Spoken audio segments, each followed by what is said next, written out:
नमस्कार प्रेक्षकांनो, इंद्रायणी या मालिकेच्या आजच्या भागामध्ये आपल्याला असं पाहायला मिळतं, पण त्याआधी तुम्ही चॅनलला सबस्क्राईब केलं नसेल तर प्लीज करून घ्या, म्हणजे मालिकेचे पुढील अपडेट्स आपल्याला पाहायला मिळतील. तर आपल्याला असं पाहायला मिळतं की आनंदी विंजेंच्या गावाला आलेली असते. ती तिथे पोचल्यावरती अंताजीला फोन करते, म्हणते अहो मी पोचले बरं का, त्या विंजे सरकारांच्या घरापाशी. वाडा कसला, अहो चांगला मोठा बंगलाच आहे बंगला.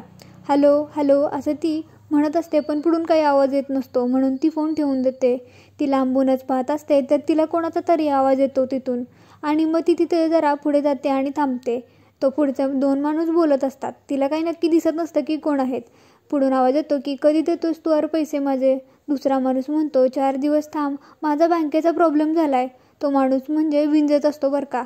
पुढचा माणूस म्हणतो अरे परवा ATMचा प्रॉब्लेम झाला, आज बँकेचा प्रॉब्लेम झाला, तुझे प्रॉब्लेम काही संपतच नाहीत. पुढचा माणूस विंजेला धक्काच मारतो आणि तो जमिनीवर खाली पडतो. आनंदी बघते तर तो विंजे असतो, त्यामुळे तिला खूपच धक्का बसलेला असतो. विंजे पण आनंदीला पाहतो तर तो घाबरूनच जातो.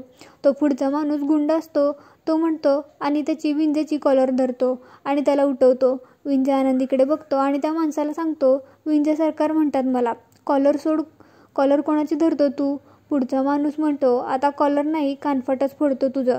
आता विंजे म्हणतात मी तुला बोललो होतो ना, माझं बँकेचा प्रपोजल मंजूर होणार आहे, ते बघ त्या बँकेच्या मॅनेजर आल्यात. तो आनंदीकडे बोट दाखवत म्हणतो. आनंदीला काही समजतच नसतं नक्की काय चाललंय ते. इकडे नारायणी किचनमध्ये भाजी निवडत असते. इंदू तिथे येते आणि तिच्याजवळ जाऊन बसते आणि उगाच तिला बोलायला लावण्याचा प्रयत्न करत असते. इंदू म्हणते यावर्षी पाऊस जरा बरा नाही ना. नारायणी म्हणते हे सांगायला तू इथं आली आहेस का. इंदू हसते.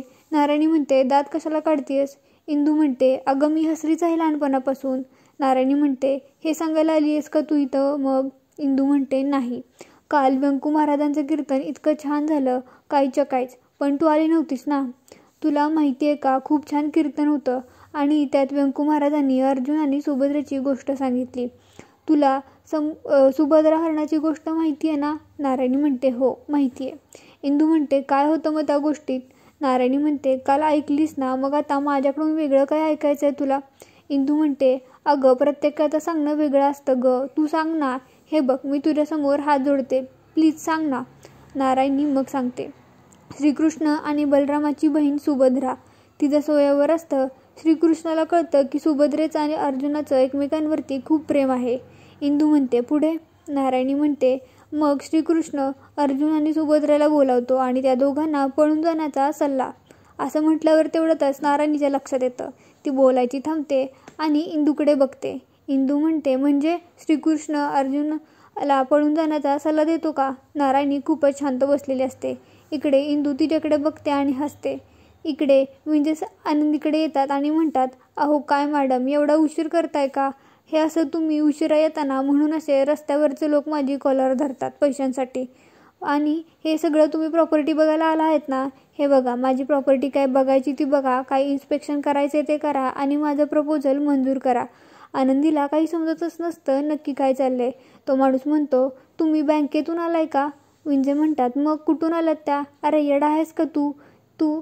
त्या PD सहकारी लिमिटेड बँकच्या मोठ्या अधिकारी आहेत त्या. अरे तू पाहतोय की नाही, त्यांनी मस्त कपडे घातलेत, सोनं बिनं आहे त्यांच्या अंगावरती, एवढा टापटीप दिसत नाहीयेत का तुला. चष्मा पण आहे त्यांना, पण त्या बँकेत घालतात. आता त्यांनी तो पर्समध्ये ठेवलाय, तिथे मोठ्या बाई अधिकारी आहेत असं तो त्यांना सांगत असतो.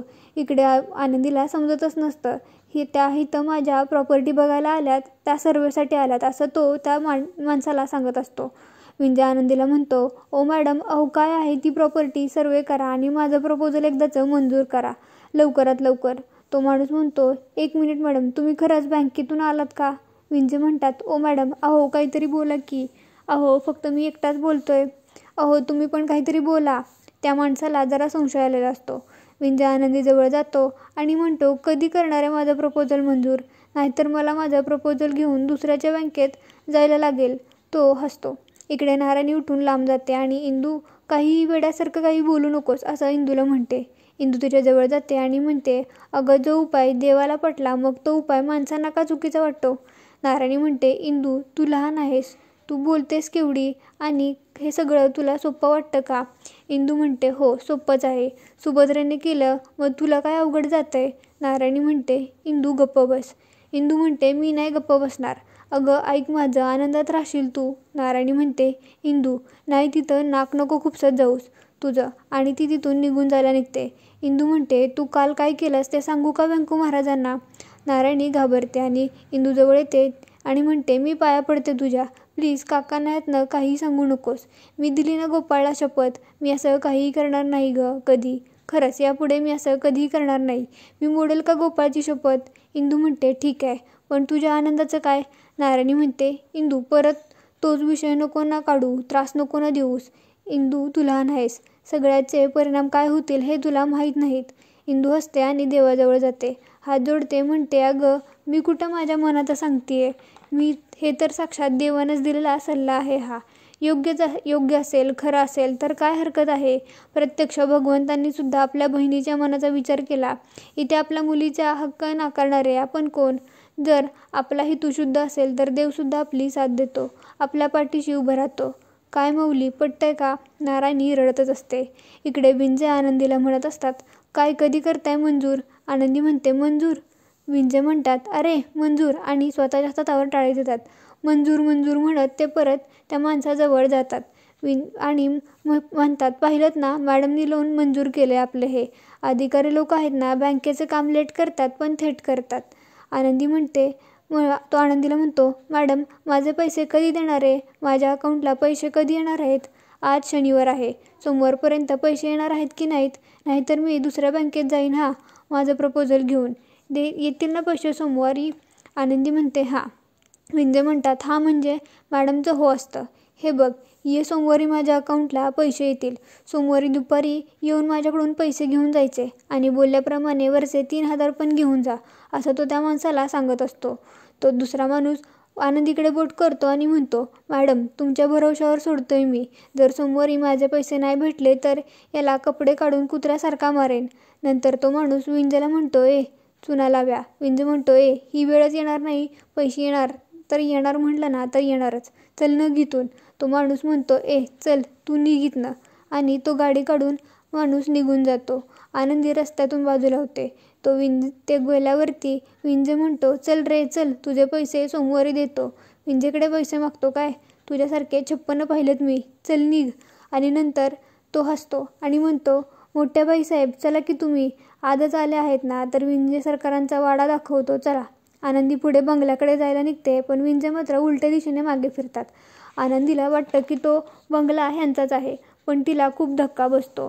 तो म्हणतो चला की, आणि तो एका पडक्या वाड्याच्या इथे तिला घेऊन जातो. आनंदी बंगल्याकडे बघते आणि मग पुढे त्याच्या मागे मागे चालायला लागते. तिला खूपच मोठा धक्का बसलेला असतो. विंजे म्हणतात या मोठ्या बाई. आनंदी म्हणते हा. इकडे नारायणी कुठेतरी चाललेली असते. इंदू तिच्या मागे मागे पळतच येत असते. ती म्हणते ताई हे तू ऐकलंस का? केल्याने होत आहे रे. नारायणी म्हणते आधी केलीची पाहिजे, सगळं मला माहिती आहे पण मला नाही जमणार. इंदू म्हणते तू ठरवलंस तर होईल ना. नारायणी म्हणते इंदू हे सगळं बोलणं सोपं आहे, पण याचे परिणाम काय होतील माहिती आहे का तुला? आईबाबांची तू होईल, त्यात दिग्रज करा होता मी. इंदू म्हणते तू नारायणी आहेस, तुझ्या आयुष्याचं काय करायचं ते तू ठरवणार ना. त्याच्यासाठी तू आयुष्य संपवायला निघाली होतीस, त्याला तू सोडून जाणार आणि त्याला तू सोडणार. नारायणी म्हणते इंदू मी हात जोडते तुझ्यासमोर, तुला एकदा सांगितलेलं कळतं ना, तू यात पडू नकोस, नाहीतर आई जीव घेईल तुझा. अगं इंदू म्हणते असं काही नाही होणार. नारायणी म्हणते माझं मी बघेन काय ते, आणि ती तिथून निघून जाते. इंदू म्हणते अच्छा म्हणजे मी परकी, मी कुणाचीच नाही आणि बोलून चालून दिग्रजकरांची आश्रितच ना. नारायणी पुन्हा माघारी येते आणि म्हणते हे बघ आधी स्थान कमी नाही आहे मला, त्यात तू असं बोलून मला लागतंय हे तुझं बोलणं. इंदू म्हणते अगं पण हे खरं आहे ना, मी लहान आहे, परकी आहे, मी कुणाचीच नाही आणि मी आश्रित आहे, आणि तुझी तर कुणीच नाही आहे ना. नारायणी म्हणते अगं इंदू म्हणून तू माझं ऐकत नाही आहेस ना, तू ज्याचं ऐकतेस ना तू त्याच्याशी तरी बोल. इंदू म्हणते बघ तो आलाय, आणि तिकडे पराग उभा असतो. नारायणी इकडे तिकडे बघते, पराग तिच्या जवळ येतो. नारायणी इंदूला म्हणते इंदू हे सगळं तू भर रस्त्यात? इंदू म्हणते हो, या भेटीची करविती मीच आहे.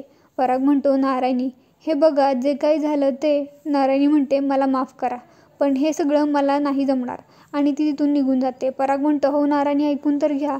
इंदू पण म्हणते नारायणी ताई, पण नारायणी काही ऐकून न घेता तिकडून निघून जाते. इकडे आनंदीला चांगलाच धक्का बसलेला असतो. एका जीर्ण वाड्यात तो तिला घेऊन जातो. ती छत्री बाहेर ठेवते आणि तो तिला बसायला खुर्ची देतो. बसा म्हणतो आणि म्हणतो, विंध्य सरकारांच्या वाड्यामध्ये तुमचं स्वागत आहे. तुम्हाला मोठ्या बाई म्हणू की सासूबाई म्हणू? सासूबाईच म्हणतो. बरं सासूबाई, काय पाहुणचार करू सांगा. तुम्हाला कोल्ड्रिंक मागू की कॉफी मागू? बोला, काय म्हणता तुम्ही? जावयाच्या घरामध्ये पहिल्यांदाच आले, त्यामुळे पाहुणचार कसा दणाणून झाला पाहिजे. तुम्ही फक्त ऑर्डर द्या. आनंदी म्हणते, लाज नाही वाटत का हो? विंजे म्हणतात, लाज कशाची सासूबाई? आनंदी म्हणते, सासूबाई नाही मी तुमची. त्या दिवशी काय काय बोलला होतात. मोठा वाडा, मोठा बुरुज, ह्याव त्याव. कुठे सगळं?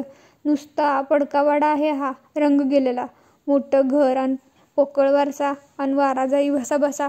केवढा मोठा तो तोरा. काय काय सांगितलं होतं. कसल्या गप्पा मारल्या होत्या. ते परदेशाच्या आणि ते काय सगळं नुसती पोपटपंची. विंजे हसतो आणि खुर्चीवर बसतो. म्हणतो, अहो गैरसमज होतोय तुमचा. अहो हे सगळं वरवरून बघताय आणि तुम्ही ठरवताय. आनंदी म्हणते, अहो पाहिलं ना मी. ती माणसं तुमच्याकडे पैसे मागायला आली होती. ती कुटत होती तुम्हाला. मी मध्ये पडले म्हणून बरं झालं वाचलात तुम्ही. विंजे म्हणतात, का बरं थांबलात तुम्ही? तुम्ही का बरं मध्ये पडलात? तुम्ही निघून जायला पाहिजे होतं ना.